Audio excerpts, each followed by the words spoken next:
Up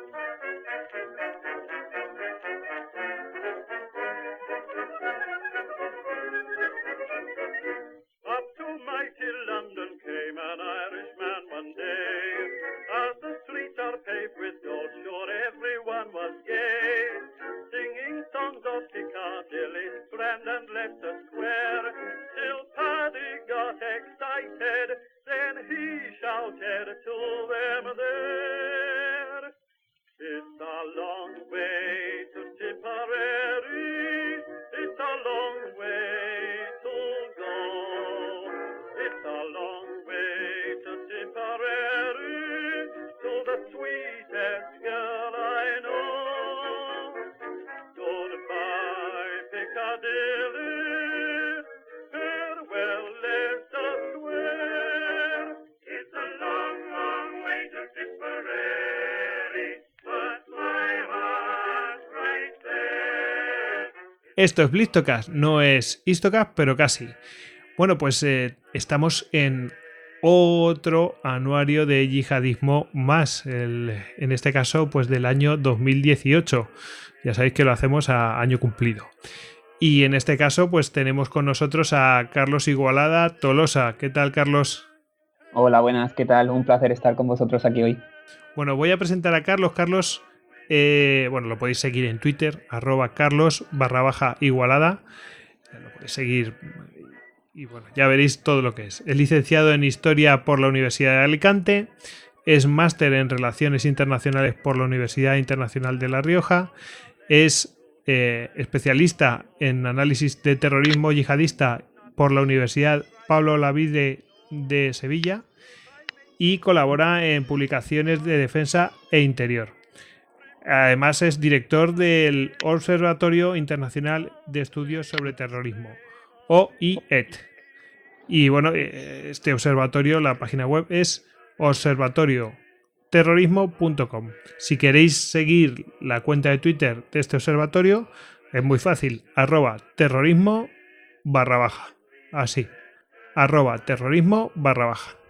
Bueno, y luego, Carlos, ¿alguna cosa más que añadir a esta presentación? Nada, todo perfecto. Mejor que yo, hacer la descripción. Bueno, hay que decir que tus compañeros de GESI, Javier Jordán y Bernardo, pues bueno, pues han recomendado tu participación y nosotros, por supuesto, la cogemos. Siéntete como en casa y nada, aquí ávidos han preguntado por el anuario de yihadismo ya varias veces, en plan, este año no hay anuario de yihadismo, esta misma semana han preguntado por ello y bueno, pues aquí está, ¿no? O sea, bueno, cuando lo estamos grabando, ¿no? Que saldrá un par de semanas después. Bueno, Carlos, sin más, ¿te parece que vayamos a... Bueno, aquí cada maestrillo tiene su librillo y Carlos, bueno, quiere hacer una vista panorámica previa y después ya va a ir haciendo una visión región por región. Pues cuando quieras, todo tuyo. Vale, perfecto. Pues sí, como comentas, creo que la mejor idea es quizá comenzar con una visión panorámica en la que se aporten algunas ideas de cómo se está presentando el fenómeno yihadista o cómo se presentó en 2018 y cuáles son las tendencias actuales incluso. Y una vez que comente estas 4 o 5 ideas, si quieres podemos pasar a los casos concretos de cada país o los principales focos de donde existen grupos yihadistas actuando sobre el territorio en estos momentos. Me parece bien. Vale, pues perfecto. Pues comenzamos si quieres, con la visión panorámica que he comentado. Una de las primeras claves que podemos comentar es el hecho de que en 2018 ya se ha comprobado claramente cómo Afganistán se ha pasado a ser el principal epicentro de la actividad yihadista, sustituyendo al territorio de Irak y Siria en el que hasta ahora se estaba llevando o era el lugar en el que se había establecido el califato del Daesh. Y luego comentaremos las motivaciones o las causas que han llevado a que Afganistán se sitúe tanto como el principal epicentro, ya que tanto el número de muertos como en el número de atentados, según la investigación que llevamos realizada en el Observatorio Internacional de Estudios sobre Terrorismo y en el anuario que presentamos hace 2 semanas, pues hemos documentado que este país reúne tanto en muertos como atentados la mayor cantidad, y sustituyendo a Irak, que hasta el año pasado ocupaba este lugar. Por otro lado, o sea, que no son impresiones, sino que es una cosa... No, son datos que hemos constatado a través de la documentación y del observatorio que realizamos todos los meses en cuanto a actividad yihadista, y son datos fiables que hemos documentado a través de la documentación obtenida en fuentes abiertas. Uh-huh. Al final, Afganistán siempre irredenta, vamos. Sí, como siempre, sí. La realidad es que Afganistán desde el año 2001 que se produjo la invasión no ha llegado nunca a estabilizarse, ni las tareas de reconstrucción posteriores a la ocupación estadounidense llegaron a tener éxito en cuanto a los objetivos, y una vez que se comenzó a producir la retirada de las tropas internacionales, los grupos talibán han vuelto a aparecer sobre el territorio y cada vez están poniendo más en dificultades a las fuerzas gubernamentales afganas, que son por sí mismas incapaces de hacer frente a esta amenaza. Continuando con otra de las claves, se puede comentar también que el Daesh, ya una vez que se ha producido su derrota militar, que no en ningún caso supone su desaparición ni la derrota de este grupo dentro del territorio sirio-iraquí, sino es una derrota militar, pero que no va a propiciar la desaparición de este grupo. Lo que sí es cierto que esta derrota se ha traducido en la desaparición del califato como idea, de momento al menos, aunque es posible que con el paso del tiempo vuelva a renacer, y el Daesh lo que se está viendo es que se está comportando como un movimiento insurgente, que era algo previsible dentro de su estrategia, y precisamente hay que tener en cuenta que ya como ocurrió en la época de Al-Zarqawi con Al-Qaeda en Irak, la insurgencia es un territorio en el que se sabe mover perfectamente el Daesh, como ha demostrado, o el germen de Daesh ya se sabía manejar perfectamente desde este territorio de la insurgencia, y ahora Daesh ya lo está volviendo a hacer. Y otra de las características en este sentido es que el territorio de lo que era el califato del Daesh, si bien ha caído, lo cierto es que se está demostrando que la influencia de este grupo se está trasladando hacia otros focos, principalmente hacia el centro de Asia con Afganistán y Pakistán, la India, incluso el sur y el sudeste asiático, como iremos comentando luego. Y esto es algo a tener en cuenta de cara al futuro del propio grupo. En cuanto a otro... Sí, dime. No, que sí. Vale. En cuanto a otra de las ideas que podemos comentar, es que existen otros focos de inestabilidad creciente en cuanto a la presencia de grupos yihadistas, como es precisamente el África Negra, o sea, la región o los países que no están bañados por el Mediterráneo, y especialmente se puede hacer una mención en concreto a la región del Sahel, la cual cada año que pasa aumenta la inestabilidad, especialmente en el territorio de Mali, y esta inestabilidad que ya se está viendo cómo se ha desplazado también a Burkina Faso, que luego también lo iremos comentando. Hace bien poquito hubo un evento, bueno, a lo mejor lo mencionamos, pero bueno, también, a ver, estamos hablando de cosas que a lo mejor han sucedido recientemente, y de aquí a que publiquemos el audio a lo mejor suceden más cosas, es que estas cosas son así. En fin. Sí, con toda probabilidad, porque es evidente que el fenómeno yihadista está en permanente evolución y todos los días se están produciendo atentados en distintas partes del mundo, o se producen alianzas de grupos o decisiones, y es evidente que tenemos que tener en cuenta siempre que es un movimiento que está en continua evolución, y de una semana a otra puede haber cambios importantes, aunque si bien es cierto que las tendencias más generales, digamos, siguen manteniéndose o evolucionan de una forma mucho más lenta. En cuanto a estos focos que comentaba de creciente inestabilidad, como ya había dicho que el Sahel era uno incipiente, especialmente la situación en Mali, y cómo se está desplazando, cómo está afectando hacia otros países que están cayendo también dentro de esta inestabilidad, como en Burkina Faso, y también esto se está dando precisamente este mismo fenómeno en la mitad sur del continente, cuyo mejor ejemplo es la situación en Mozambique, un país que hasta no hace mucho la presencia de la actividad yihadista o de la influencia del salafismo yihadista a nivel ideológico era muy limitado, y sin embargo se está viendo como un grupo que opera bajo la denominación de Al-Shabaab, que no tiene en ningún caso vinculación directa con el grupo homólogo de Somalia, pues la realidad es que este grupo está operando en la provincia de Cabo Delgado, y lo más preocupante quizá en este sentido es que la influencia que ejerce el Sahel sobre este grupo de Mozambique se aprecia claramente en el modus operandi, porque es bastante parecido, tiene muchas similitudes a la forma en la que Boko Haram, el grupo nigeriano, lleva a cabo sus atentados, y especialmente sus ataques sobre la población local, en la que varias decenas de individuos armados entran en estas poblaciones, en estas aldeas, secuestran a los hombres y se llevan todos los tipos de recursos para abastecerse, y una vez realizada esta incursión ejecutan o decapitan a todos los habitantes que han secuestrado previamente, siendo un modus operandi que, como ya he comentado, es totalmente similar al que lleva a cabo Boko Haram. Pues sí, hombre, herederos o por lo menos han trabajado con ellos o algo así. Tiene pinta. Sí. Vale, por otro lado, también tenemos a Al-Qaeda, que es un grupo que siempre hay que hablar de él, aunque durante estos años parece que haya dejado de existir, porque toda la atención ha recaído sobre el Daesh, pero lo cierto es que Al-Qaeda siempre ha estado ahí.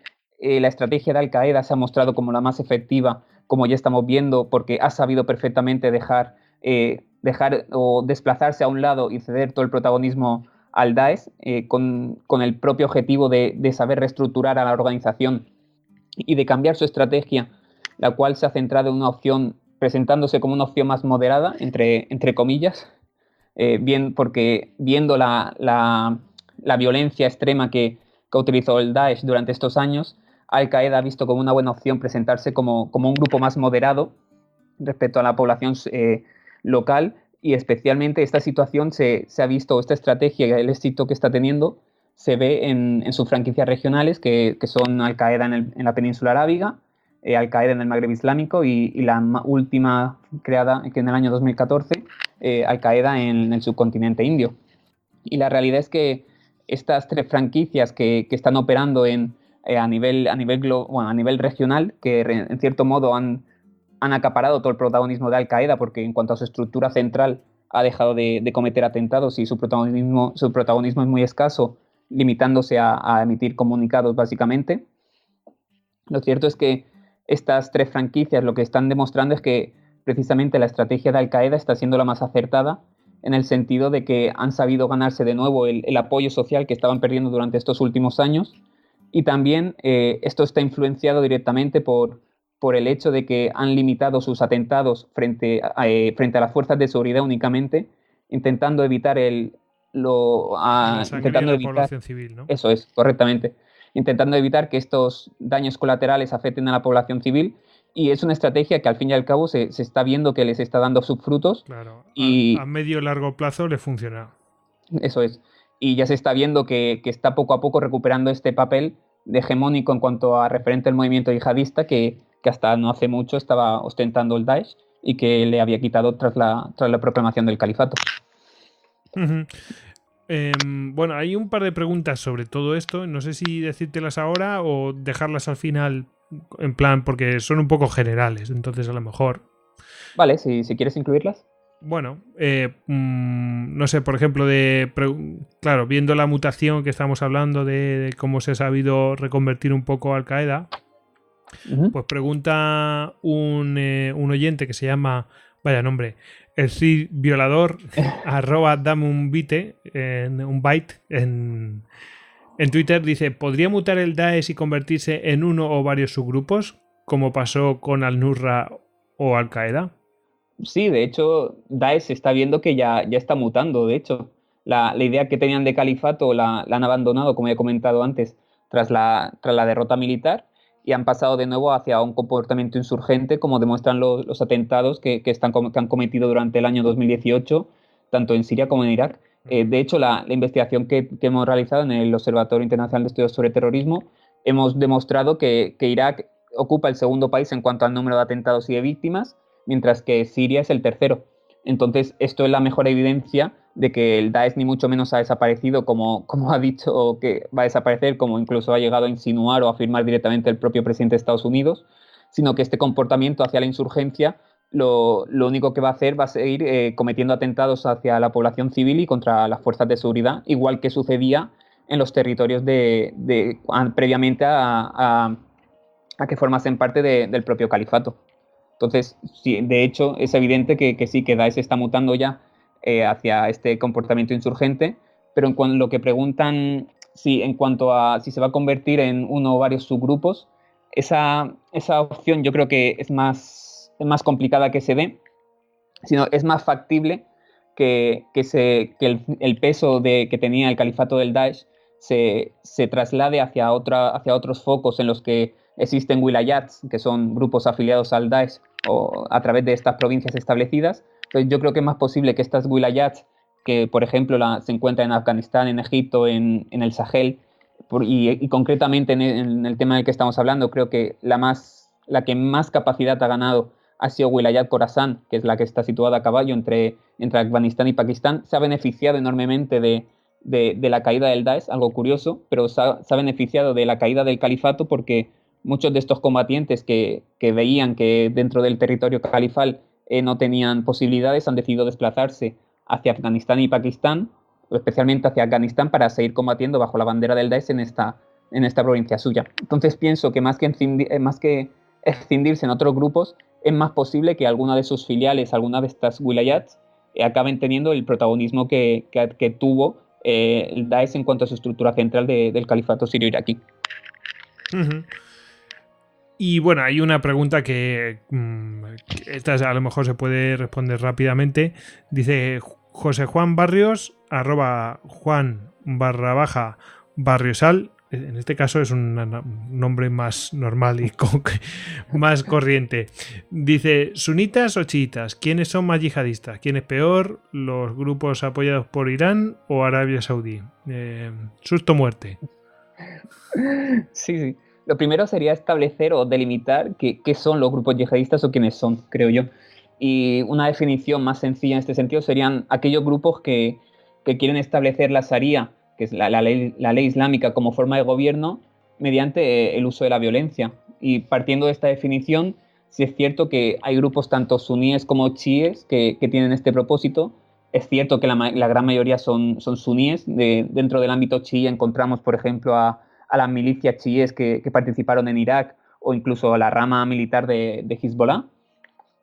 Pero bien es cierto que la gran mayoría de estos grupos pertenecen a la corriente suní. En cuanto a qué es peor, pues la realidad es que todos por igual acaban siendo una mala opción, porque al fin y al cabo ejercer la violencia para conseguir un fin no es una opción en ningún caso, y al fin y al cabo también cualquier tipo de terrorismo, no solo el yihadista, sino cualquier tipo de terrorismo es ilegítimo porque va en contra de la sociedad y de los valores establecidos, y además es evidente que la sociedad actual en la que vivimos tiene unos mecanismos que para llegar a producir estos cambios, pero ninguno de ellos debe ser el ejercicio de la violencia una opción que sea aceptada por la propia sociedad para llevar a cabo estos cambios. Uh-huh. Bueno, eso por un lado. ¿Tendencias a comentar en 2018? O bueno, hemos mencionado alguna, ¿no? Sí. Si quieres comentar alguna más o pasamos directamente. Perfecto. Ya. Si quieres alguna así reseñable, así de manera general, y luego ya vamos al detalle de esta visión regional, ¿no? Vale, perfecto. Pues sí, era una más que quería comentar brevemente, que es sobre todo en cuanto al hecho de que cada vez observamos una mayor localización en una doble vertiente del fenómeno yihadista. Por un lado, tenemos que el 80% o cerca del 80% de las víctimas cometidas por grupos yihadistas se da en 5 países, que estos son Afganistán, Irak, Siria, Nigeria y Somalia. Es decir, que 8 de cada 10 personas que mueren por este fenómeno se da solamente en 5 países.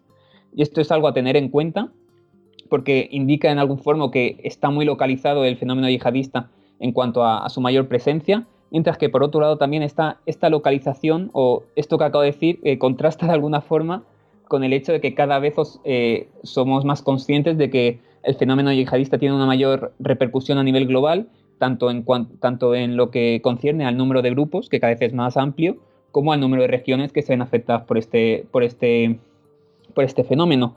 Pero bien es cierto también que estos grupos cada vez están adoptando unos objetivos más locales. Quizá estamos sustituyendo ya la idea de que hasta no hace mucho estábamos en un fenómeno que era local, es decir, que tenía objetivos tanto globales como locales. Sin embargo, la percepción que yo tengo en estos últimos años... ¿Me lo puedes repetir? Es que local. Sí, local en el sentido de que son objetivos tanto globales como locales. Eso es. Tienen ambas vertientes y bueno, van a por todo, ¿no?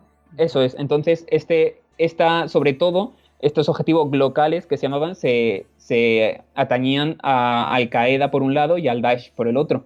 Sin embargo, lo que estamos viendo es que cada vez estos objetivos de los grupos que existen a nivel mundial, lo que se da es que fijan más sus objetivos a nivel local, como los ejemplos de ellos en la actualidad son los grupos talibán que ciñen su actividad a Afganistán y su vertiente en Pakistán a través del grupo Tehrik-e-Taliban Pakistán.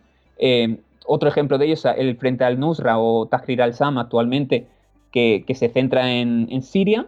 Y quizá en este sentido la excepción que podemos encontrar en estos momentos es el grupo que se formó en Mali en el 2017 con la coalición de varios grupos yihadistas bajo el nombre de Jamaat Nasr al-Islam wal Muslimin, que son las siglas JENIM, más fácil. Y este grupo quizás es la excepción porque focalizó principalmente su ámbito de actividad en Mali, pero se está viendo que lo está desplazando en Burkina Faso. Pero quizá sí que es cierto que es una excepción dentro de la norma general. Y con esto ya por mi parte, las claves ha sido esta visión panorámica, yo creo que ya es suficiente. Hombre, es que proyectar fuerzas es complicado, incluso para ejércitos, con que imagínate, pues para grupos de estos que, bueno, están siendo perseguidos y cosas de estas, con toda lógica. Al final, incluso lanzarse a Europa, pues se tienen que limitar a cosas en plan lobos solitarios y acciones muy locales en Europa y en otros lugares, pues es complicado. Necesitan una base, ¿no?, de algún tipo de estructura que les mantenga en el territorio. Sí, eso es. Han preferido básicamente centrarse en las estructuras locales que sean en sus países con el principal objetivo de derrocar a los gobiernos que consideran tiranos por las políticas y sus vínculos con Occidente. Y antes es cierto que estas dinámicas habían cambiado un poco, pero ahora se está volviendo a apreciar cómo estos objetivos vuelven a ser eminentemente locales, aunque, como hemos comentado antes, con la constante evolución que tiene el terrorismo de carácter yihadista, pues no se sabe cómo puede ser esta estrategia dentro de cada grupo de aquí a 1 año o 2 años, a corto plazo. Uh-huh. Pues nada, vamos a ir a ver la visión regional para cada una de estas zonas, estas regiones. Bueno, vamos a ir con Oriente Medio, que bueno, es el que digamos más tenemos en mente como siempre, pero ya veremos que hay más lugares de actuación con toda lógica, ¿eh? Entonces vamos a ir a Oriente Medio y bueno, pues aquí hay 2 países donde prácticamente protagonizan todo, Irak y Siria, ¿no? Sí, así es, sí, sin duda. Hemos visto que estos años, Oriente Medio, o estas últimas décadas, incluso se puede decir que desde el origen del yihadismo moderno, Oriente Medio ha sido el principal epicentro de su actividad, desde Al-Qaeda y posteriormente hacia su evolución con Daesh. Y precisamente Irak y Siria acabaron por convertirse en el territorio del califato. Y la realidad que nos encontramos actualmente es que este califato ha desaparecido. Y como ya he comentado antes, Daesh ha pasado hacia un comportamiento insurgente, como ya hizo con Al-Qaeda, con el germen suyo del grupo, en la figura de al-Zarqawi cuando se formó Al-Qaeda en Irak. Precisamente el tema de al-Zarqawi daría para otro podcast completo. Sí, ¿me permites una cosa? Sí, claro. Que es la leche, porque cuando Hugo Cañete preparó 2 programas sobre, bueno, pues de la guerra de Irak al Estado Islámico y todo esto, hizo 2 programas. Y él en su momento decía, y estos tíos, llegados el momento, volverán otra vez a lo insurgente. O sea, han venido de lo insurgente y han pasado a esta forma y volverán otra vez, cuando vengan mandadas, volverán otra vez a lo de antes. Y es que es tal cual como lo comentas tú ahora mismo. Sí, totalmente. Sí. Una de las características que presenta en general el movimiento yihadista y Daesh es un buen reflejo de ello, es que siempre ha sabido adaptarse a las circunstancias. Los grupos que no lo han hecho directamente han sido eliminados o han desaparecido, pero los grandes grupos, las grandes organizaciones han sabido adaptarse a las circunstancias dadas del momento determinado, y Daesh era un buen ejemplo porque precisamente el nacimiento de la semilla del grupo precisamente nace en la insurgencia iraquí. Entonces tampoco le costaba mucho o era muy difícil pensar que una vez que desapareciese el califato, el proceso fuese a la inversa y volviese otra vez a esta estrategia insurgente que se dio en su momento. Entonces por mucho que algunos digan que el Daesh va a desaparecer, es algo que probablemente no pase en el corto ni al medio plazo. Y precisamente lo que comentaba de Al-Zarqawi, que es un tema curioso porque gracias a la propaganda que Estados Unidos hizo sobre su figura, sobre una sobredimensión interesada de su personalidad, algo evidentemente con motivos interesados, pues lo que acabó generando era que simplemente un delincuente como era el propio Al-Zarqawi acabase convirtiéndose en el líder del yihadismo en Irak y atrajese hacia así a miles de combatientes que se sumaron al movimiento. Este es el tipo que salía allí como en una especie de púlpito, ¿no? Y creo que era una mezquita y tal. No es ese y que lo han dado por muerto no sé cuántas veces. No, Al-Zarqawi, no, este es el que creo que al que te refieres es al-Baghdadi, que es el actual líder del Daesh. Al-Zarqawi murió en un bombardeo estadounidense hace ya varios años. Y lo cierto es que, bueno, que Estados Unidos utilizó su imagen, su figura, para hacer hincapié en una de las motivaciones que afirmaba para que se produjese la invasión de Irak, que era precisamente el vínculo que se había establecido entre Al-Qaeda y el régimen de Saddam Hussein, y precisamente este nexo de unión era la figura de Al-Zarqawi, cuando en ningún caso había sido así. Entonces, es un ejemplo más de cómo Estados Unidos quizá de forma interesada se inventó argumentos, porque es un invento precisamente, igual que fue, por ejemplo, el de las armas de destrucción masiva, o el hecho de que la invasión de Irak era necesaria porque iba a llevar la democracia y de esta forma se iba a combatir el fenómeno yihadista, cuando precisamente tanto la democracia como el fenómeno yihadista lo que han sido no han llegado a producirse en ningún caso, y más concretamente el tema del yihadismo, lo que ha provocado la invasión ha sido que naciese el yihadismo en Irak, porque hasta este momento el régimen de Saddam Hussein, dentro de todas las penurias que había hecho pasar a la población y todas las cosas malas que había hecho, esta mano dura se había encarado con el movimiento yihadista para que apenas tuviese presencia, y lo había logrado. Pero también es cierto que una vez que se da la ocupación estadounidense, este movimiento yihadista es cuando florece hasta el día de hoy, y es una de las causas por las que se debe ser estudiado el movimiento del Daesh y debe ser entendido como tal. O sea que, vamos, ensalzaron un tipo, luego se lo cargaron y, bueno, pues ya sabes, elevas un enemigo para decir, mira qué éxito tenemos ahora. Sí, y no es un caso único, porque el informe Chilcot, esto no son argumentos que esté dando yo o que son ideas que piense yo, sino que esto está demostrado por el informe Chilcot que se publicó hace 2 años, creo recordar, y en el que se desmentía todos estos argumentos que había dado Estados Unidos en su momento para justificar la ocupación estadounidense. Y este informe lo que concluía era que en ningún momento se habían agotado todas las vías pacíficas para resolver la situación. Entonces es evidente que había unos intereses detrás que de alguna forma intentaron justificar la necesidad de esta ocupación en Irak. Pues continuamos. Vale, perfecto. Esta era la situación que he comentado en Irak. Si nos centramos en Siria, la presencia del Daesh se ha visto que progresivamente está siendo sustituida quizá por el grupo Tahrir al-Sham, el antiguo Frente al-Nusra, que ha sido capaz de hacerse con la provincia de Idlib, donde está centrando todos sus miembros actualmente. También es cierto que la insurgencia en Siria no se está apreciando de forma tan clara como es en el caso de Irak, y al fin y al cabo lo que está demostrando, lo que puede mostrar una vez con perspectiva de tiempo la situación del Daesh en Irak y Siria, es que al fin y al cabo lo que se produjo respecto al Daesh es una instrumentalización de la amenaza por parte de todos los actores regionales, o gran parte de los actores regionales, con el objetivo de hacer frente a otros intereses que precisamente subyacían bajo el pretexto de combatir la amenaza del Daesh. Tenemos también muchos ejemplos respecto a ello. Por ejemplo, tenemos el caso de Turquía, que el presidente Erdogan utilizó el pretexto de que iba a combatir al Daesh cuando realmente lo que estaba haciendo era atacar posiciones kurdas que se habían convertido en una amenaza para sus propios intereses. Recordemos que los kurdos, vamos, y el gobierno turco se las tienen tiesas desde hace muchísimo tiempo. Sí, eso es. Y Turquía, utilizando esta amenaza que representaba el Daesh y la necesidad de hacerle frente, lo que realmente atacaba era posiciones de los kurdos a los que hacía retroceder, más que hacia los propios terroristas del Daesh.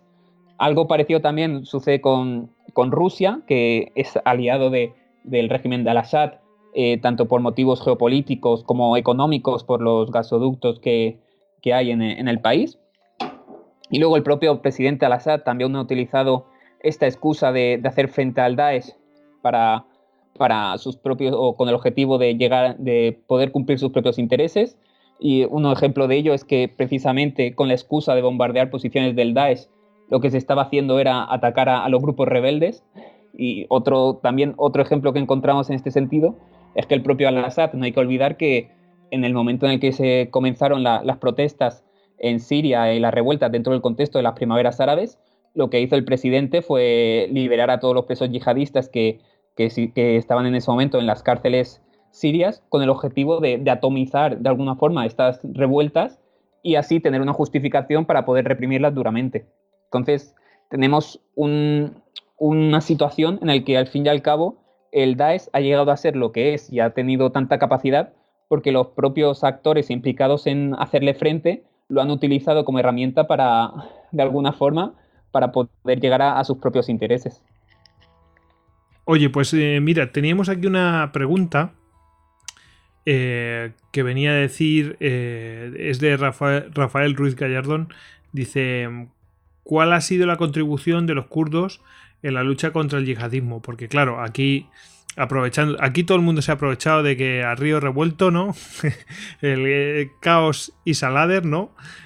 Bueno, pues claro, los kurdos han dicho, bueno, ahora que está todo aquí revuelto, vamos a hacernos fuertes y vamos a reivindicar nuestras cosas, ¿no?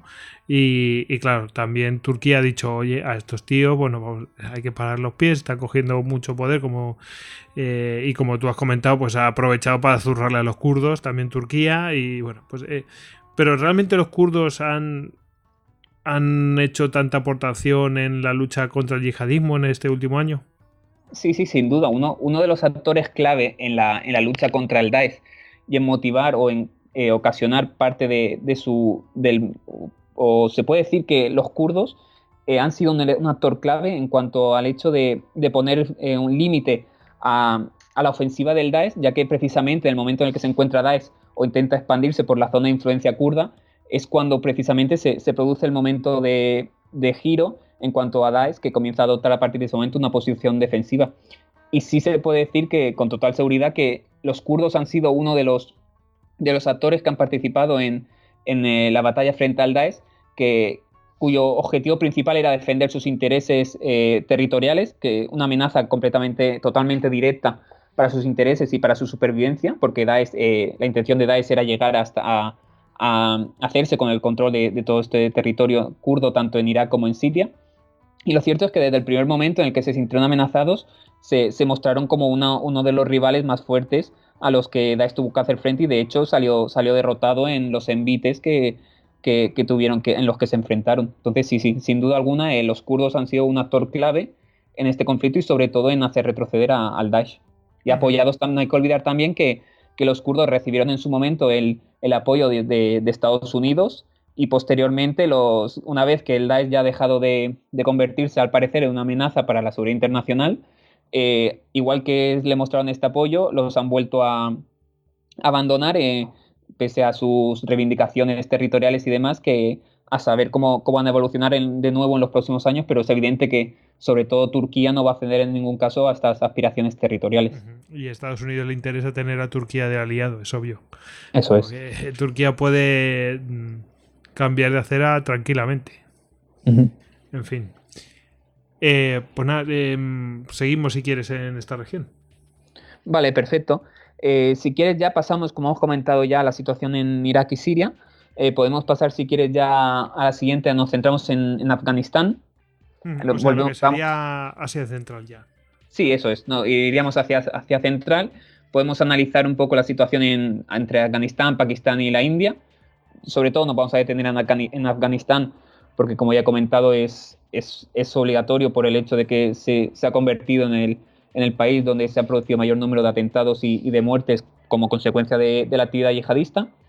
Lo cierto es que el empeoramiento de la situación y de la estabilidad del país es causa inevitablemente de la actividad de los grupos talibán, los cuales cada año que pasa desde el 2014-2015 han aumentado considerablemente su potencial, y cada año que pasa están ampliando sus dominios y ponen en cuestionamiento la capacidad de las fuerzas gubernamentales del país. En la actualidad se calcula que cerca del 70% del territorio afgano ya ha perdido el control sobre él las autoridades afganas.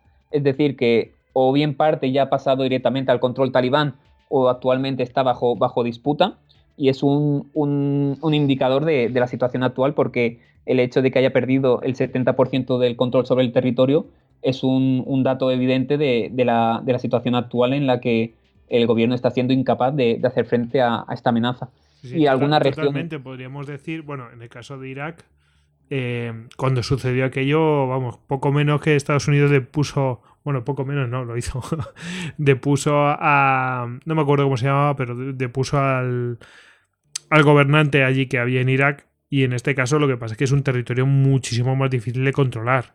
Sí. Es cierto que también los avances son más lentos, ¿no?, en Afganistán por cómo es el territorio, pero vamos, de siempre ha sido muy difícil ejercer el control gubernamental.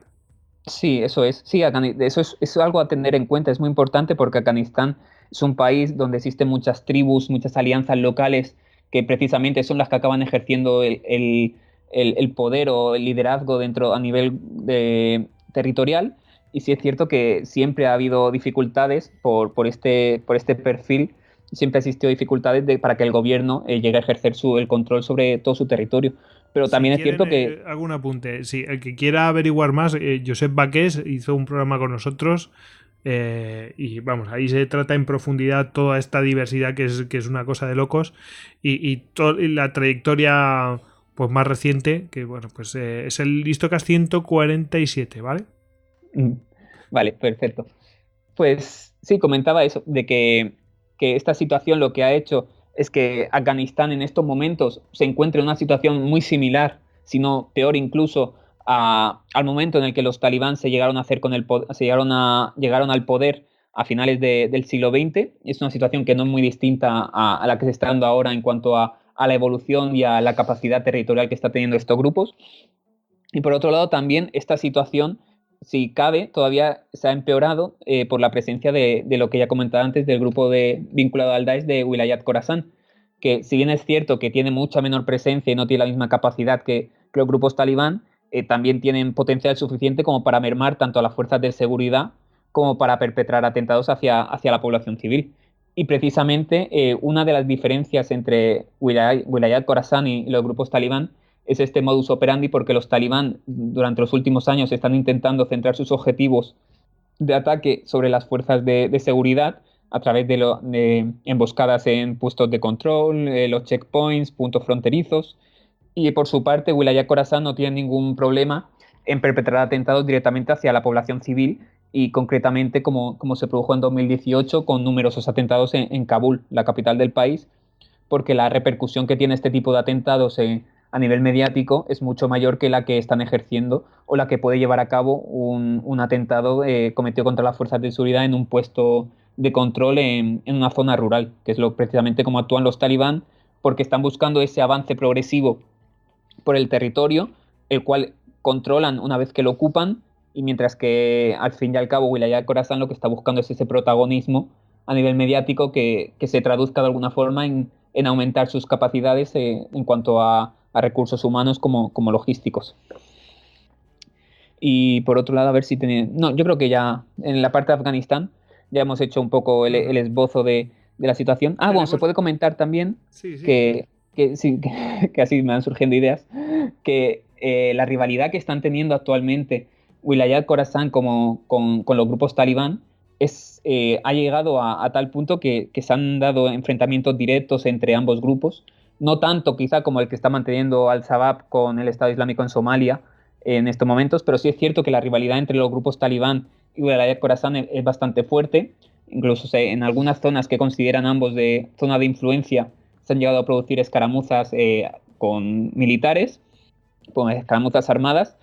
Y también es cierto que Wilayat Khorasan tiene mucho menos respaldo social por el hecho de que incluso la propia población afgana que da apoyo a los talibán lo consideran como un enemigo, una fuerza extranjera, igual que lo hacen respecto a cualquier fuerza internacional militar, porque precisamente a Wilayat Khorasan lo consideran un extranjero, independientemente de que ideológicamente puedan compartir su proyecto yihadista o el salafismo yihadista o no. Entonces, tener en cuenta este hándicap respecto a la falta del apoyo social es un elemento clave que le va a impedir en cualquier caso a Wilayat Khorasan acabar teniendo un importante protagonismo dentro del país. Bueno, y en el caso de Pakistán, bueno, no sé si hablar Pakistán, la India, bueno, que son... Iba a decir lo mismo, pero me pegan una paliza. Bueno, sí, en realidad mantienen cierta vinculación que ahora comentamos.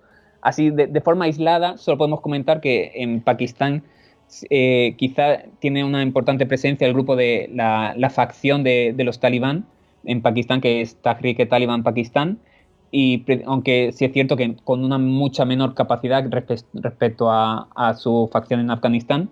Y lo más interesante sí que es lo que comentas, que es este vínculo que tienen establecido entre, aunque de alguna forma no establecido por voluntad propia, entre ambos países, que son entre Pakistán y la India, porque lo cierto es que ambos países mantienen una fuerte tensión geopolítica que se evidencia en la actual situación de la región de Cachemira. Hace poquito hubo lío ahí. Eso es, sí.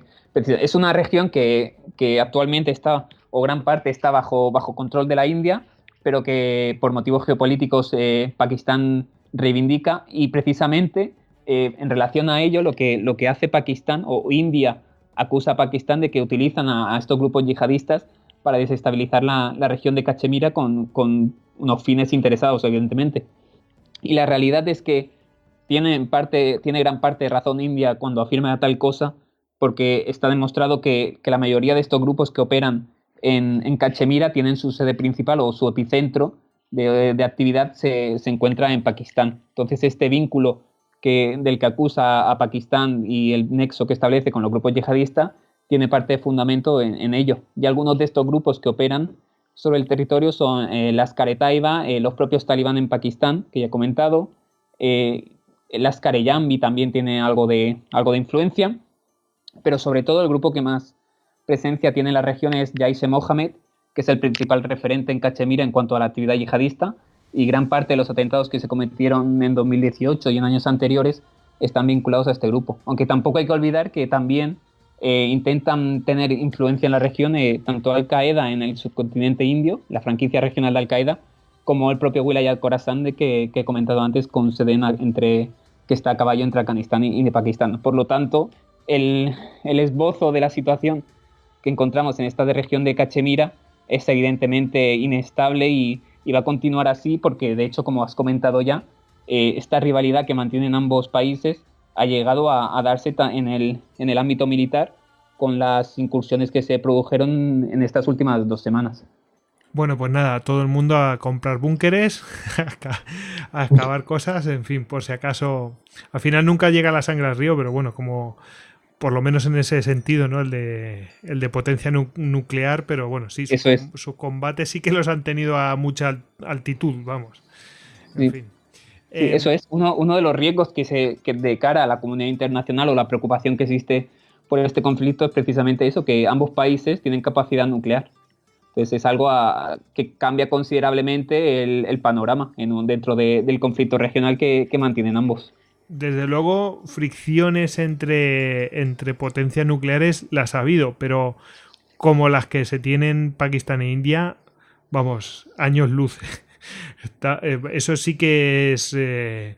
yo no diría guerra fría, eso es muy, muy caliente, vamos. Sí.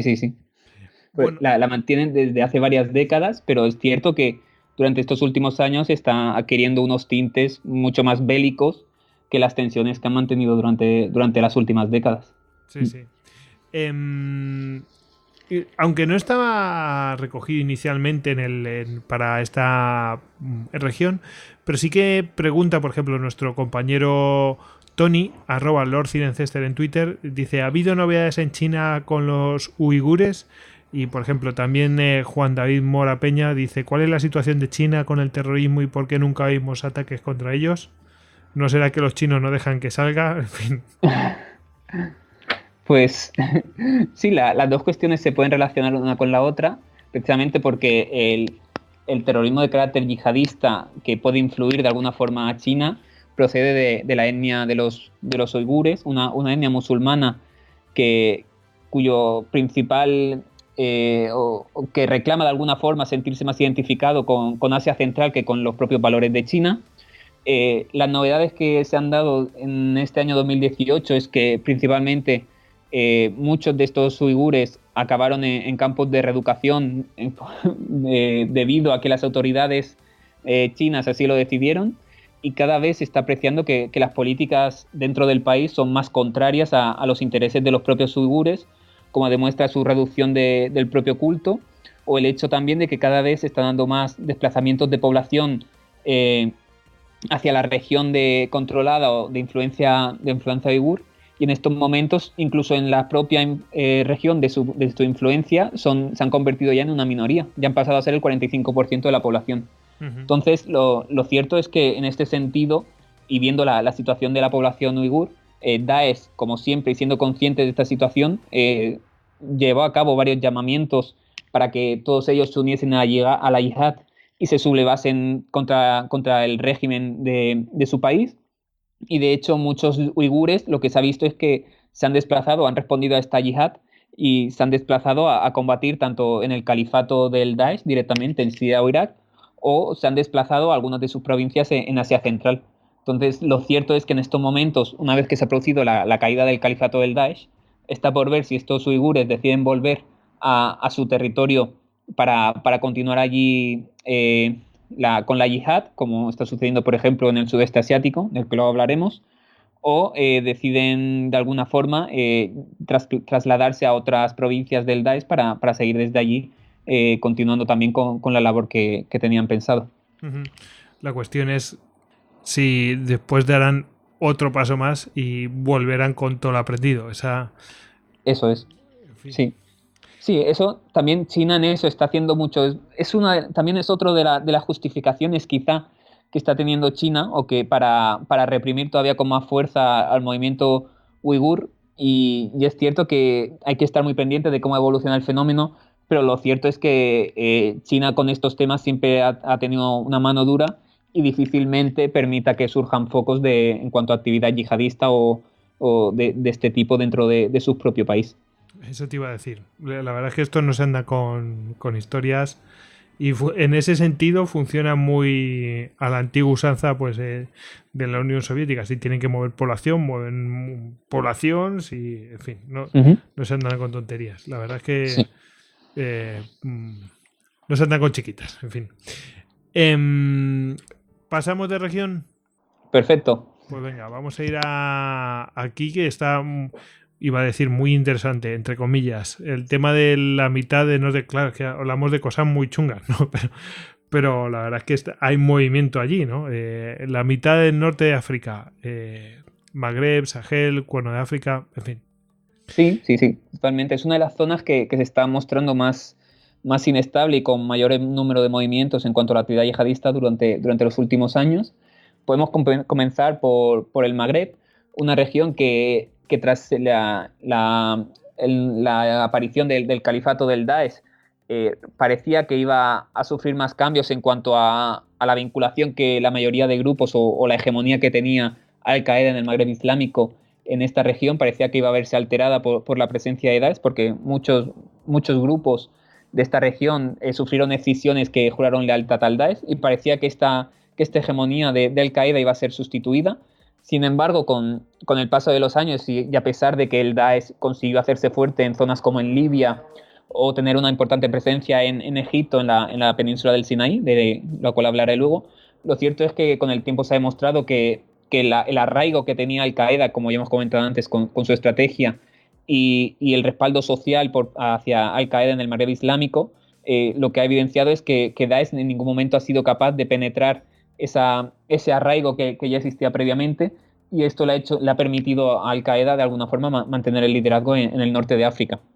Si bien es cierto que existen casos como en Libia, donde el Daesh principalmente se hizo fuerte en esa región, aunque en estos momentos ha perdido la mayoría de esa capacidad que tuvo, y algo parecido le está sucediendo en Egipto, donde precisamente existe la provincia de Wilayat Siná, que se formó a partir del juramento de fidelidad que le hizo el grupo Ansar Bait al-Maqdis al Daesh, y lo cierto es que este grupo mostró una gran capacidad hasta el año 2017, precisamente un año en el que en noviembre cometió un atentado contra una mezquita en la que murieron más de 400 personas, y el hecho de que más de 300 personas, perdón, y el hecho de que este atentado lo que produjo fue que el general al-Sisi, que hasta ese momento no había visto como una amenaza el terrorismo yihadista, lo que provocó este atentado fuese que se destinasen una cantidad mayor de recursos en cuanto a la lucha antiterrorista y se comenzase a combatir de forma efectiva esta amenaza que representaban. Y lo cierto es que durante todo el año 2018 esta estrategia ha tenido su éxito, y el mejor ejemplo de ello es que Wilayat Siná ha reducido a más de la mitad su capacidad para perpetrar atentados en Egipto, y en lo que llevamos de 2019 se sigue manteniendo la misma línea, por lo que es posible que este grupo continúe disminuyendo su actividad. Uh-huh. En cuanto a si pasamos ya a la zona del Sahel. ¿Sí? Te tengo una pregunta precisamente. ¿Sí?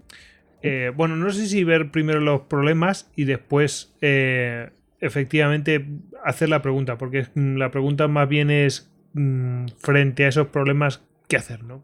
Así que si quieres vamos a ver los problemas con el Sahel y vemos eso. Vale, perfecto. Vale, pasando al Sahel, es uno de los escenarios con mayor inestabilidad actual en temas de seguridad, precisamente por la presencia de estos grupos yihadistas que tienen un control sobre el territorio. En el Sahel esta inestabilidad se debe a muchas causas, como es el hecho de que haya estados fallidos, que la incapacidad gubernamental para hacer frente a la amenaza yihadista, la propia corrupción de los gobiernos, la debilidad de las fuerzas de seguridad que necesitan a Occidente para que refuercen sus capacidades porque por sí mismos no son capaces. Y por otro lado también en el ámbito social es evidente que la pobreza y la falta de oportunidades de la población local contribuyen de alguna forma a que muchas de estas personas, por distintos motivos o después de entrar en un proceso de radicalización, acaben sumándose a grupos yihadistas. Y estos son causas que se aprecian en muchos de estos países y son un buen ejemplo para entender el grado de inestabilidad que estamos teniendo. También otro factor importante es el vínculo que hay entre el narcotráfico y el tráfico de personas, con el vínculo que existe con el terrorismo cada vez más fuerte. Y es otro elemento también a tener en cuenta a la hora de analizar la situación en la región. Ya si profundizamos en cada uno de los países, el primero del que hay que hablar sin duda alguna es Mali, un país donde la inestabilidad está aumentando cada año de forma exponencial. En estos momentos esta inestabilidad es responsable, o el grupo responsable de gran parte de ella es el que he comentado antes, Jenim, que es una coalición de grupos yihadistas que se formó en marzo de 2017 tras la suma dentro de este movimiento del grupo Al-Morabitun, Ansar al-Din, el Frente de Liberación de Madina y el propio Al-Qaeda del Magreb Islámico. Todos ellos quedaron bajo el amparo de Al-Qaeda, y lo cierto es que esta coalición de grupos lo que facilitó fue la colaboración y la coordinación del propio movimiento yihadista en Mali, y el resultado de todo esto se está viendo en que desde entonces el grupo ha sido capaz de ampliar sus zonas de influencia, abarcando, como ya he dicho antes, la región incluso de Burkina Faso. También es cierto que la situación en Mali ya comenzó a debilitarse en 2012 con el golpe de Estado, que lo que provocó fue totalmente que se desestabilizase la mitad norte del país. En este contexto es cuando aparece el grupo de Ansar al-Din, uno de los grupos que forman la coalición de Jenim, y precisamente lo que motivó este golpe de Estado fue la necesaria intervención de Europa con Francia a la cabeza a través de la operación Serval en un principio, y luego la que fue siendo sustituida por Barkhane, que actualmente se sigue llevando a cabo. Y también no hay que olvidar que las tropas españolas también tienen un contingente en Mali, el cual hace 2 semanas fue fue motivo de un intento de atentado que Muy precisamente, sí, que gracias al trabajo y a la preparación de los militares españoles fue un intento fallido y no llevó daños mayores, pero lo cierto es que por las fuentes y lo que se ha informado sobre este intento de atentado es que si no llega a ser por la intervención militar española, las consecuencias habrían sido totalmente devastadoras. Hombre, ese tipo de atentado yo creo que lo han intentado varias veces y además con éxito, ¿eh? No allí en Mali, pero en otras regiones sí. Incluso hay una película donde muestran una situación similar, que es la de Zero Dark Thirty, la de cuando la de la caza de Bin Laden. Hay un momento que muestran una situación parecida, no digo igual, pero sí que logran meterse en la base y bueno, liar la parda. Sí. De hecho, precisamente en Mali incluso, este modus operandi es bastante frecuente dentro del grupo Jenim, igual que también se da con la facción actual de Al-Barnawi en Nigeria, el grupo de Boko Haram, una de las subfacciones, y es un modus operandi muy recurrente dentro de los grupos yihadistas, porque es muy fácil atacar estas bases militares, que muchas de ellas, sobre todo las bases militares que están defendidas por fuerzas de seguridad locales, no están lo suficientemente preparadas ni capacitadas, y los grupos yihadistas aprovechan esta situación para asaltar todas estas bases militares y de hecho las utilizan para aprovisionarse, porque desde allí se llevan tanto recursos armamentísticos como los propios vehículos que posteriormente utilizan de nuevo para cometer nuevos atentados. Entonces, este modus operandi es bastante frecuente, más de lo que podemos pensar incluso en la zona del Sahel, y lo cierto es que en el atentado que se cometió contra las tropas españolas, por suerte, era defendido por soldados bien preparados y bien formados que pudieron repeler este ataque. Si hubiese sido con tropas de seguridad completamente locales, que bien es cierto también que el fallido intento de atentado participaron soldados malienses, pero en el caso de que se hubiese dado en una base militar completamente controlada o vigilada por soldados malienses, pues el resultado podría haber sido bien distinto, como se ha mostrado en anteriores ocasiones. Bueno, de esa que nos hemos librado. Sí, lo cierto que sí. Vale, continuando como comentaba, esta inestabilidad en Mali ha acabado desplazándose a la región de Burkina Faso, un país que sí es cierto que tenía cierta influencia yihadista, pero en en 2018 prácticamente y en 2019 todavía se ha empeorado mucho más esta situación.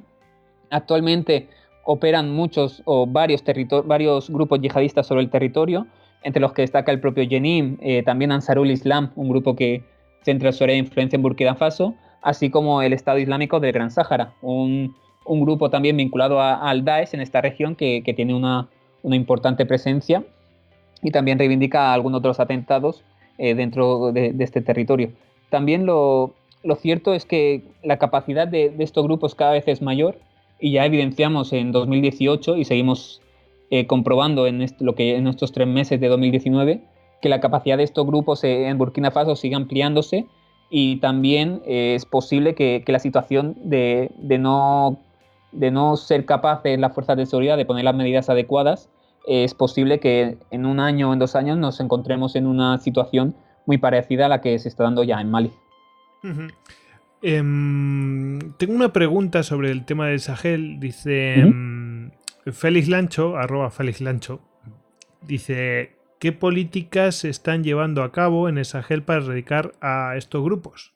Complicado, porque claro, con unos estados de esta manera, pues tienes que poner una ayuda militar y formar a las tropas locales, ¿no? Pero aún así, ¿no? Sí, quizá es complicado, porque la situación de estos países que se han acabado por convertir en estados fallidos no es la idónea como para combatir de forma eficaz el fenómeno yihadista, porque al fin y al cabo acaba siendo una causa y consecuencia de la otra.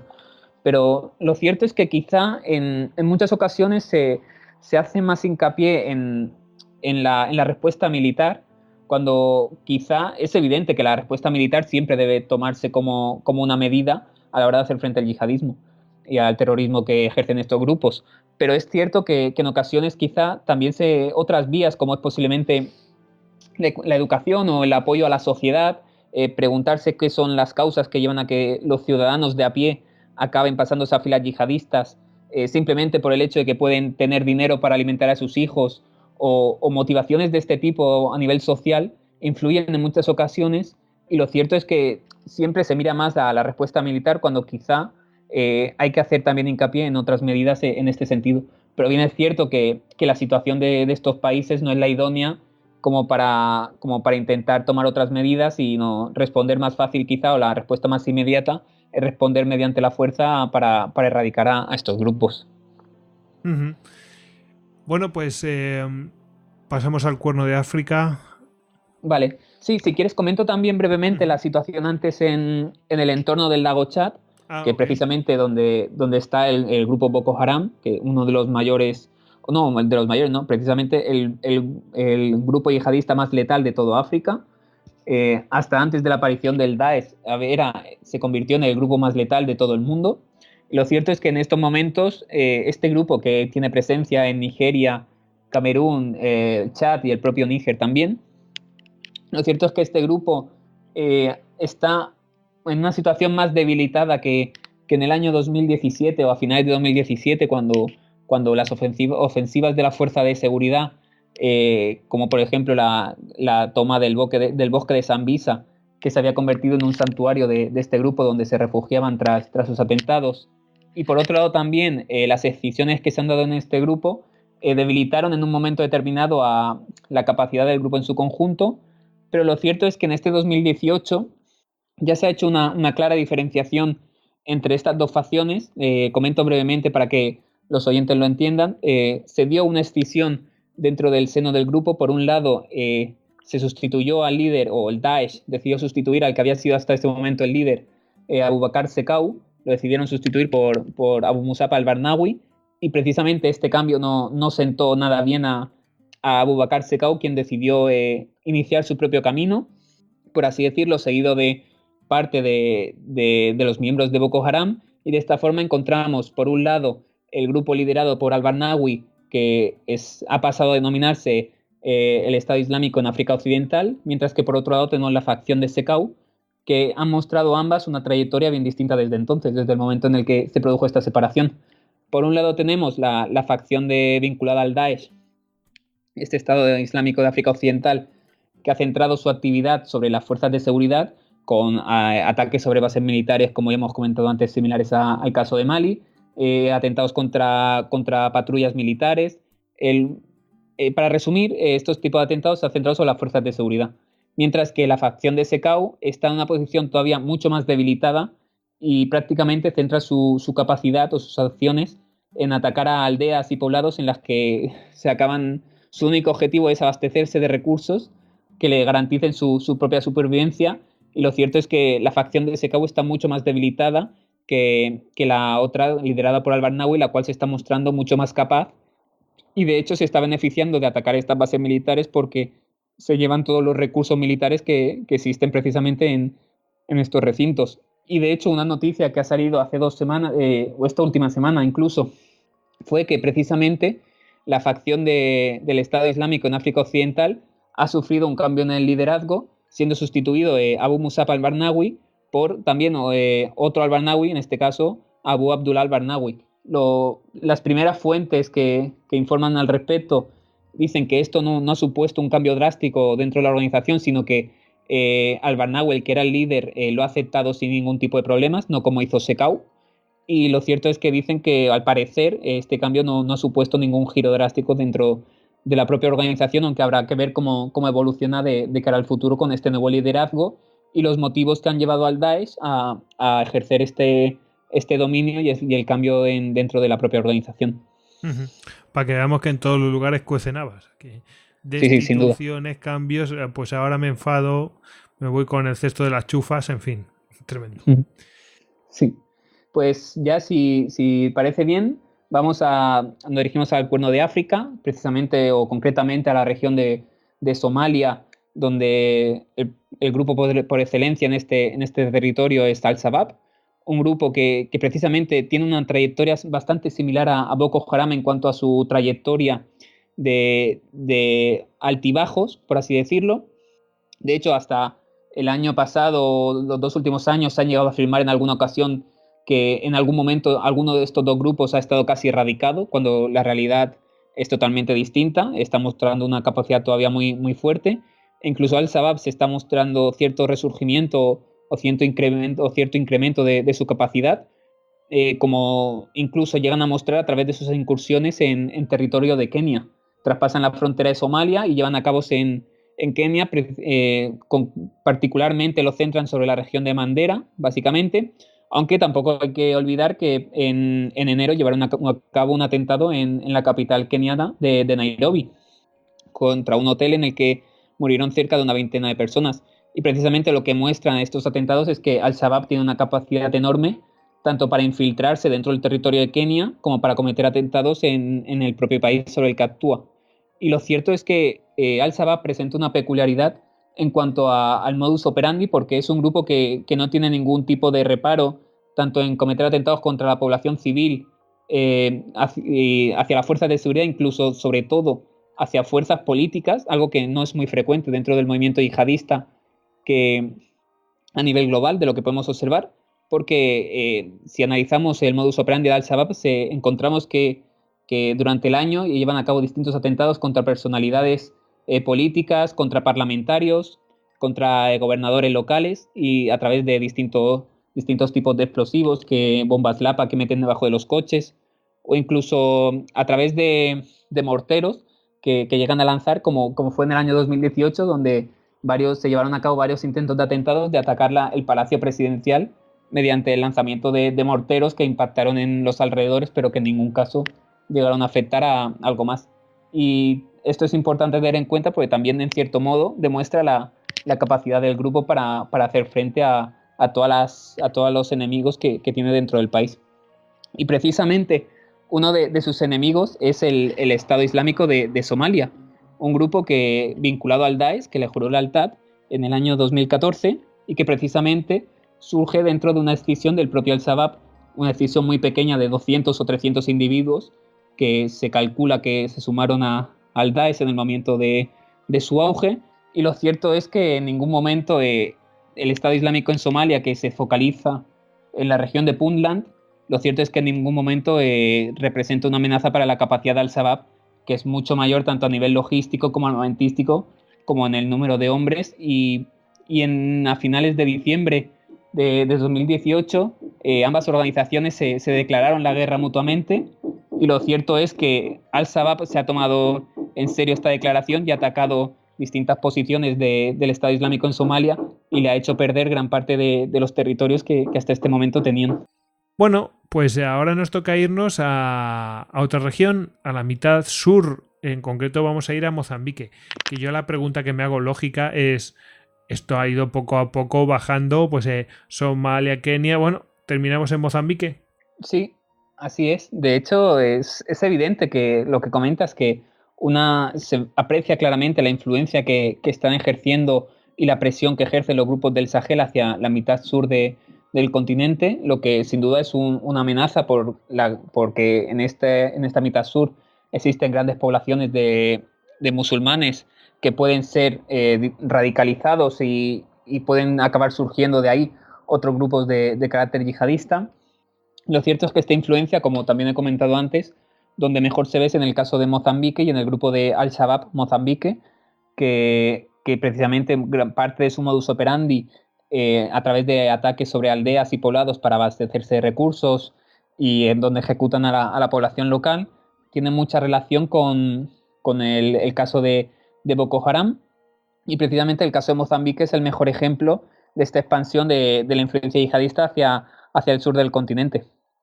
Bueno, pues ahora nos toca ir a otra región más, al sudeste asiático, aunque aquí hay alguna pregunta que nos menciona a un país que ya hemos mencionado anteriormente.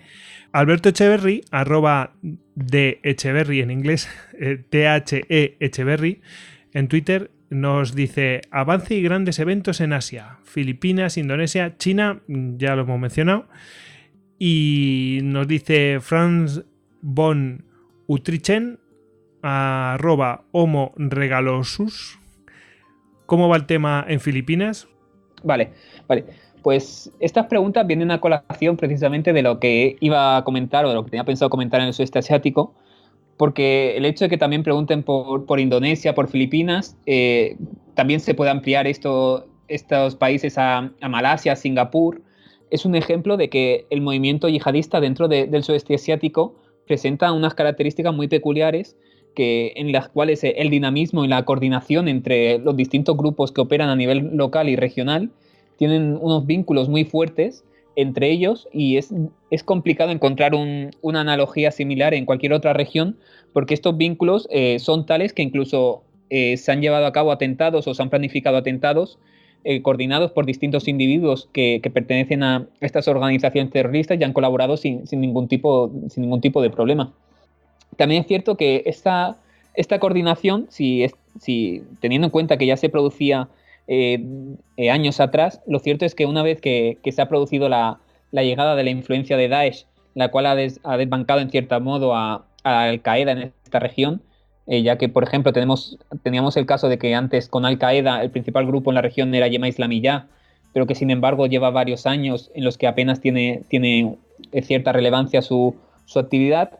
Lo cierto es que esta presencia de Daesh y la fidelidad que le han jurado muchos de los grupos del sudeste asiático ha permitido en cierto modo que esta coordinación entre estos grupos aumente, y también es importante tener en cuenta, o como ejemplo, quizá que uno de los mejores modelos que podemos encontrar a la hora de comentar esta vinculación que existe entre el Daesh y también el movimiento regional del sudeste asiático reside en el hecho de que en el propio califato, en Siria concretamente, se creó una Katiba, un grupo de combatientes, Katiba Nusantara, cuya peculiaridad era que todos ellos formaban parte de ciudadanos del sudeste asiático. Es un batallón que precisamente tuvo su área de influencia o ejerció su parte de esta en el territorio sirio, y aunque es cierto que destacaban ciudadanos malayos, también es cierto que aparecían dentro de sus filas tanto filipinos como singapurenses, y es un ejemplo de esta presencia, de esta influencia que ha ejercido Daesh sobre el movimiento del sudeste asiático en la región. En cuanto a la situación de los grandes eventos que se han dado a lo largo de este año, es cierto que actualmente el movimiento yihadista en el sudeste asiático en general pasa por una fase de reestructuración como consecuencia de la batalla de Marawi. No hay que olvidar que en 2017 el movimiento yihadista liderado por Abu Sayyaf y el Maute Group llegaron a tomar una ciudad de 200.000 habitantes, manteniéndolas durante su poder durante 5 meses. Esto es un modus operandi, o esta muestra de capacidad es algo que solo había sido capaz de hacer el Daesh, la estructura central del Daesh en el territorio sirio-iraquí. En ningún otro caso se había llegado a tomar una ciudad por completo como lo hicieron en el sudeste asiático. Sin embargo, las consecuencias de esta batalla fueron nefastas para los grupos yihadistas que participaron en ella, porque sus principales líderes acabaron siendo abatidos por las fuerzas de seguridad durante el asedio, como es el caso del líder de Abu Sayyaf, Isnilon Hapilon, que resultó muerto, igual que los hermanos Maute, que en ese momento lideraban evidentemente el grupo del Maute Group, que el grupo que encabezaban ellos también resultaron muertos durante los últimos días de este asedio. Por tanto, en estos momentos el movimiento yihadista de la región pasa por una fase de reestructuración, y también un ejemplo de ello es que quizá estamos en un contexto en el que se están produciendo nuevos cambios dentro del panorama regional, y uno de ellos es el hecho de que todavía no se sabe quién ostenta con claridad el liderazgo de la región como emir del Daesh en el sudeste asiático. Hasta no hace mucho se pensaba que había 2 candidatos, porque ahora ya parece ser que Abu Dar fue abatido por las fuerzas de seguridad la semana pasada. Abu Dar, que se postulaba como emir nuevo emir del Daesh tras la muerte de Isnilon Hapilon, Abu Dar precisamente, que se había convertido en el líder del Maute Group, pero lo cierto es que han circulado algunas informaciones en torno a que ha sido abatido por las fuerzas de seguridad la semana pasada. Por lo tanto, el único que podría ostentar este cargo sería Hatib Sawadjan, que es el actual nuevo líder de Abu Sayyaf. Aunque es cierto que todavía no hay ningún comunicado oficial por parte del Daesh pero las autoridades filipinas y de otros países de la región apuntan a que el nuevo emir del Daesh en esta región es, como ya he dicho, Hatib Zawahyan. También quizá podemos comentar en este sentido que existe otra duda, otra gran duda en cuanto al sudeste asiático, que es si realmente ha sido proclamada una wilayat o no, es decir, si hay una provincia del Daesh en esta región. Es una duda que existe dentro de la comunidad científica y de los expertos en el ámbito. Y es cierto que realmente institucional, bueno, o de manera oficial o institucionalmente existe, ¿no? Eso es. Sí, porque realmente es cierto que en verano pasado hubo algunas publicaciones de medios vinculados al Daesh o afines a Daesh en las que el enunciado o el encabezado de las imágenes ponía wilayat, la traducción sería como wilayat del Daesh en el sudeste asiático, vendría a ser la traducción. Y lo cierto es que en el caso de que este anuncio fuese cierto, no se le ha dado toda la importancia que realmente debería haber tenido, porque el hecho de que Daesh llegase a establecer una provincia en el sudeste asiático es algo incuestionable y tendría que haber tenido mucha más relevancia de la que finalmente tuvo. Y el hecho también de que no fuese un canal oficial del Daesh el que lo anunciase, personalmente me hace dudar de que realmente exista una wilayat como tal, porque en estas horas bajas en las que el Daesh está en sus peores momentos, habría sido un anuncio que habrían dado, al que habrían dado todavía una mayor repercusión para, en cierto modo, pues mostrar que todavía tienen la capacidad suficiente como para seguir expandiéndose. La verdad es que la batalla antes que has mencionado era un poco victoria pírrica, ¿no? O sea, o algo así, ¿no? No le salió nada bien, finalmente. Pasamos de región y vamos a la perfecto. última. Venga, nos vamos a una que nos suena algo. Europa Occidental. En fin. Si quieres, menciona las cosas y después hago la batería de preguntas. ¿Te parece? Vale, perfecto. Pues centrando ya por último en el foco en lo que es Europa y concretamente más Europa Occidental, lo cierto es que nos encontramos en una situación un poco, se podría decir como un impasse quizá, porque venimos de una oleada de atentados yihadistas que se ha dado coincidiendo con el auge del Daesh y con su época de esplendor entre los años 2015 y 2017, una ola de atentados que todos conocemos y que comenzó con el atentado de Charlie Hebdo. Si bien es cierto que el atentado de Charlie Hebdo no en ningún caso está vinculado al Daesh, sino que tiene vinculación con dos individuos de la rama yemení de Al-Qaeda en la península arábiga, pero lo cierto es que a partir de ese año y concretamente en noviembre, cuando se produjeron los atentados de París, marcan el inicio de una oleada de atentados en las que muchas de las principales capitales europeas han sido afectadas por capitales europeas y ciudades importantes han sido afectadas o han sido escenario de algún atentado, y dentro de memoria se pueden decir ciudades como el propio París con los atentados de Bataclan, Bruselas donde se llevó a cabo varios atentados en el aeropuerto. También tenemos el ejemplo de Niza, de Berlín, de Manchester con el atentado suicida de un individuo en el concierto de la cantante Ariana Grande.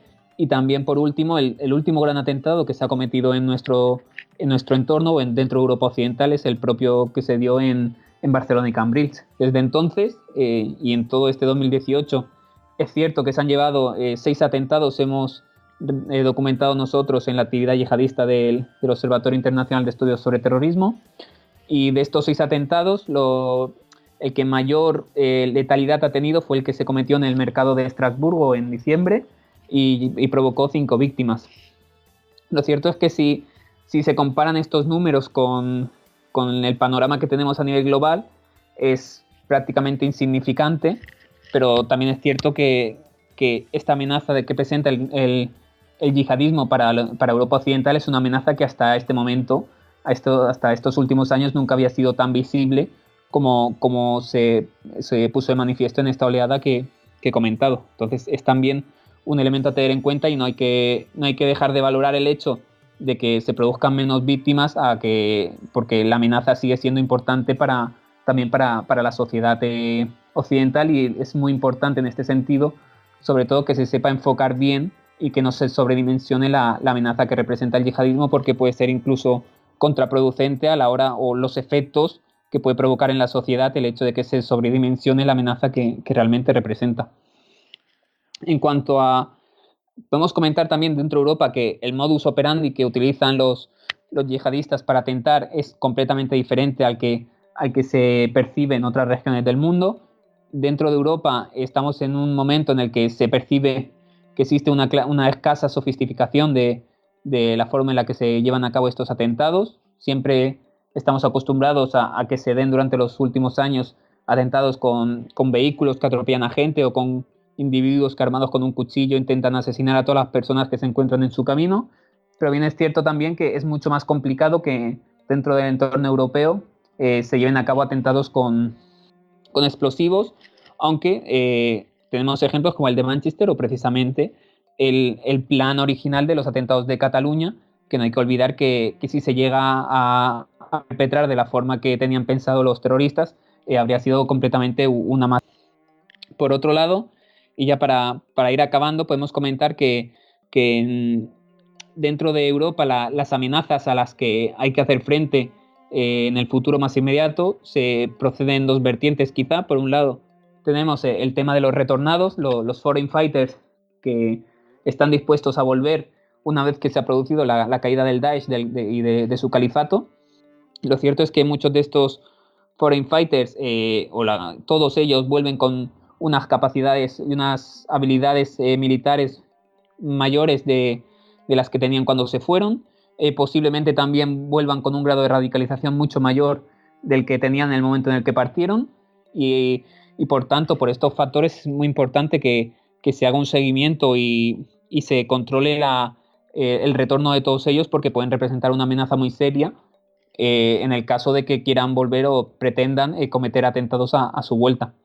Y por otro lado también es importante hacer hincapié en las prisiones, donde es evidente que en los últimos años se han llevado a cabo procesos de radicalización dentro de estos entornos, y quizá también es muy significativo que parte de estos individuos radicalizados no tenían ningún vínculo con el terrorismo de carácter yihadista ni con su ideología fuera de prisión, sino que fue una vez dentro cuando a raíz de actividades proselitistas realizadas por otros individuos acabaron por adentrarse en procesos de radicalización.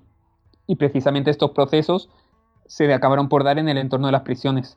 Entonces es un elemento muy a tener en cuenta, y España no es un país que está alejada de esta realidad, porque precisamente en el año 2018 se llevó a cabo la Operación Escribano, una operación que fue referente en toda Europa por la dimensión y la magnitud de esta operación, que no hay que olvidar que fue una operación en la que se realizó en 17 centros penitenciarios de toda España, y en la que se vieron implicados un total de 25 presos. Y precisamente dentro de esta operación se reflejaron estos procesos de radicalización y de proselitismo que he comentado que se están viendo en todas las cárceles, tanto españolas como europeas.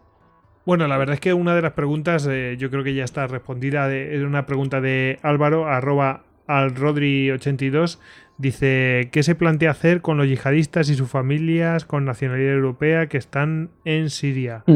Bueno, bueno, ya hemos visto un caso, no sé si era australiano, pero bueno, como si fuera de Inglaterra, no me acuerdo, de una chica que quería, o era canadiense, una chica que quería dar a luz en Canadá o algo así. Pero bueno, la situación, hay un debate público abierto con qué se hace con todo esto, la verdad.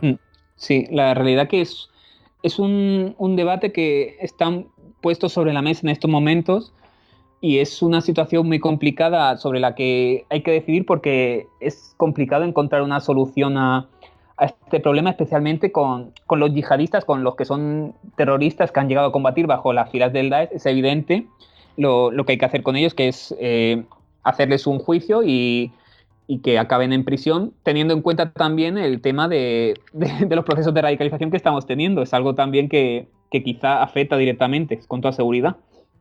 Pero sobre todo es un tema muy complicado para decidir respecto a los niños y las mujeres, niños sobre todo que han nacido bajo el califato, y es muy complicado saber qué hacer con ellos, y lo que están intentando hacer muchos países es retrasar el momento de tomar decisiones, porque en cualquier caso va a ser complicado, y la sociedad o parte de la sociedad no va a estar o no va a ver con buenos ojos las medidas que se tomen.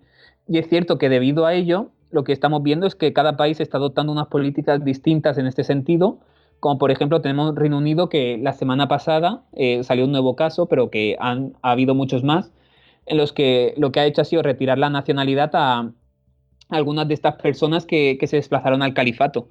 Y lo cierto es que, o la pregunta, el interrogante que existe en torno a esta cuestión es si es posible reinsertar en la sociedad, en una sociedad occidental, a aquellos ciudadanos que se han desplazado al califato, especialmente a estos niños y a las mujeres, y que es necesario, si se puede reinsertarlos de nuevo a su vuelta, o qué hay que hacer con ellos, porque es muy complicado saber qué hacer en este sentido, tanto a nivel jurídico como en cuanto a la forma en la que se les puede reinsertar o no.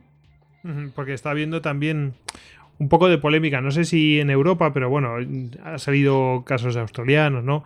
Nos dice Rafa, @Rafa_Pastor, dice qué plan puede plantearse para esos barrios de Europa donde prácticamente manda la Sharia, qué solución puede haber. Claro, tú traes gente, imagínate, traes gente de Siria, que obviamente ha estado bajo el califato islámico, ya están, se suponen muy radicalizados, y los tres ya tienes problemas locales aquí, y es como qué complicado todo para la política interior, ¿no? Sí, sin duda, sí. Es eso, es un tema que se está retrasando todo lo posible porque hay muchos campos en Siria, ahora que ya no queda ninguna bolsa de yihadistas y ha sido recuperado, por ejemplo, Baghuz, que fue recuperado hace poco. Hay miles de ciudadanos ahí, de población, que pertenecen a países europeos y se está intentando retrasar todo lo posible las decisiones sobre ellos porque no se sabe exactamente qué hacer y los gobiernos tampoco quieren ver cómo estas decisiones tan polémicas pueden acabar afectando a sus intereses partidistas. Y lo cierto que lo que pregunta el oyente de la situación en los barrios de Europa también es una situación complicada, pero hay que tener en cuenta que la base de todo ello es la integración, la integración en la sociedad. Y por otro lado también lo que se debe hacer desde Europa es evitar la difusión de las ideologías que son contrarias a los valores occidentales y precisamente un ejemplo de ello es el salafismo. Tenemos muchas mezquitas dentro de Europa financiadas por Arabia Saudí cuyo mensaje es completamente salafista. Si bien es cierto que el salafismo y el yihadismo no tienen por qué ir de la mano, siempre se dice que todos los yihadistas son salafistas, pero no todos los salafistas son yihadistas. Y es cierto que esto es así, pero el salafismo se puede considerar como el paso previo a ejercer la violencia y es precisamente el que dan aquellos que deciden adentrarse dentro de la ideología yihadista. Entonces, partiendo de esta integración y de evitar la difusión de estas ideologías contrarias, yo creo que es una buena base para empezar. Y por otro lado, también es cierto que es necesario favorecer esta integración porque la exclusión social en muchos casos puede generar que, unido a otros factores, se produzca un aumento de la radicalización violenta y es por ello que estas segundas y terceras generaciones de población musulmana haya que integrarlas porque precisamente estas comunidades lo que hay que conseguir es que se identifiquen de alguna forma con la sociedad en la que conviven porque al fin y al cabo, al final, tomar estas medidas de prevención son las mejores armas que tenemos para hacer frente a los procesos de radicalización violenta. Uh-huh. Y bueno, hay una última pregunta. A mí me gusta la parte final de esta pregunta, Loro. O comentario. Dice Manuel Fuentes Esteban, dice, estrategias de inteligencia para detectar o investigar células y sospechosos en Occidente, que por cierto, a la vista de los resultados parece ser que está teniendo éxito, ¿no? Oriente y si Rusia y Europa colaboran en estas acciones. Esto es lo que a mí me interesa, porque me resulta muy curioso y no sé si hay colaboración o no, enemigo común, en fin. Sí, la pregunta es interesante. También es cierto que la relación o el intercambio de comunicación en inteligencia es un tema muy peliagudo en este sentido porque dentro de Europa mismo, con Rusia el intercambio de colaboración es muy reducido por los intereses contrapuestos evidentemente, porque ya si se da por hecho que dentro de la propia Europa los países ya tienen o muestran reparos en compartir este tipo de información con otros vecinos suyos, pues es entendible que la relación con Rusia sea todavía más compleja. Pero lo cierto es que hasta la aparición de Daesh, una vez que se produce la aparición y comenzamos a tener esta oleada de atentados en suelo europeo, lo que se pone de manifiesto es esta falta de coordinación entre los servicios de inteligencia de cada uno de los países europeos, y es cierto que a raíz de ello se ha intentado mejorar esta comunicación y esta relación que mantienen entre todos los países, aunque es cierto que todavía queda mucho por hacer. Y quizá en este sentido España siempre se ha alabado, que España es un modelo en cuanto a la relación internacional que establece con otros países en la lucha contra el terrorismo de carácter yihadista, y así lo muestra, por ejemplo, las relaciones que tenemos con Marruecos, ya que gracias a ellas se han conseguido desbaratar distintas células que tanto en territorio marroquí como en el nacional. Uh-huh. Pues bueno, yo creo que Europa Occidental la hemos cerrado y esta era la última, pero hay una pregunta sobre una región más. Eligio Rodríguez Montero nos pregunta: ¿tiene alguna penetración el yihadismo en América Central y del Sur? Porque pues, aparentemente parece que no, pero no sé. Pues en principio es evidentemente que sería, dentro de todas las regiones que podemos encontrar, es la donde mayor dificultad tiene para acceder, simplemente por el hecho de que la población musulmana, que es el foco o que es sobre la que los grupos yihadistas centran su atención, es muy reducida. Entonces, alguna penetración, pues es posible que algún individuo de forma aislada entre en un proceso de radicalización, y quién sabe si de ahí decide pasar a cometer un atentado. Pero en comparación con las otras regiones que encontramos, esta posibilidad o la expansión del yihadismo por América Central o el sur, incluso Sudamérica, es bastante más complicada que la que podemos encontrarnos en cualquier otra región. Uh-huh. Bueno, nos quedan dos preguntas. Vamos con la de Gabino Díaz Álvarez. Dice: ruta del Mediterráneo Oriental y narcotráfico como fuente de financiación del yihadismo. ¿Es tanto así? Esta última parte lo digo yo, ¿eh? ¿Es tanto así? Pues en realidad, esta vinculación que se da entre el narcotráfico y el yihadismo es más visible sobre todo en la región del Sahel, como he comentado antes, y sí es cierto que este vínculo es muy estrecho porque una parte de los fondos que proceden o de los que se financian la actividad de los grupos yihadistas procede de este nexo que mantienen el narcotráfico y la trata de personas, incluso con los yihadistas, que de alguna forma buscan este vínculo para salir favorecidas ambas partes. Y en cuanto a otras regiones, pues yo diría que básicamente se centra en el Sahel, pero porque en otras regiones no está demostrado o no es muy fuerte este vínculo como precisamente se sucede en el Sahel. Uh-huh. Y bueno, aquí viene la última pregunta, que la hemos dejado para el final, obviamente. Yo creo que es un poco wishful thinking la pregunta, pero bueno, ahí lo dejamos, ¿no? Pensamiento positivo. Maquetero compulsivo, @siflande... Vaya esto, Siflanser. Nos dice: ¿y cuándo por fin se radiquen esos grupos? ¿Qué se piensa hacer para evitar que resurjan? Pues es una pregunta complicada. Lo primero, que difícilmente la ideología yihadista se erradique. Una cosa es que se consiga eliminar a los grupos que actualmente siguen esta ideología, pero que al fin y al cabo vendría a ser como cortar las hojas de un árbol, y la ideología del salafismo yihadista vendría a ser el tronco del que emanan posiblemente nuevas hojas una vez que estas ramas se cortan. Entonces, partiendo de esta base, lo que hay que hacer no es combatir directamente a los grupos yihadistas, que son la parte más visual de un fenómeno, sino combatir a la propia ideología desde sus raíces. Y lo cierto es que son muchos los factores que podemos encontrar. Cada región, si bien es cierto que tiene unos factores propios, pero hay muchos factores que son comunes a nivel global, que de cierta forma influyen a que estos grupos aparezcan sobre un determinado territorio, y siempre, o la mayoría de veces, como he comentado antes, la forma de combatirlo directamente es mediante la vía militar, cuando es necesario que se implementen otras formas también para otras medidas. Y una de las cosas en las que hay que hacer especial hincapié es en el aspecto social, porque hay que tener en cuenta que los grupos yihadistas y la ideología que siguen aprovecha cualquier resquicio dentro de la sociedad o cualquier pequeña brecha para para aprovecharla y que se acabe convirtiendo esta en el caldo de cultivo idóneo para la proliferación de estos grupos. Y ejemplos de ellos tenemos muchísimos. Uno de ellos más evidente es el caso de Irak, la post-Irak tras Saddam Hussein. Lo que sucedió fue que llegó un gobierno chií, que lo que hizo fue todavía más fomentar estas diferencias que existían entre el chiismo y el sunismo. Y lo cierto es que estas brechas sociales fueron aprovechadas por los yihadistas para atraer hacia su seno a aquella población suní que se sentía en cierta forma desfavorecida por las medidas o las políticas chiíes.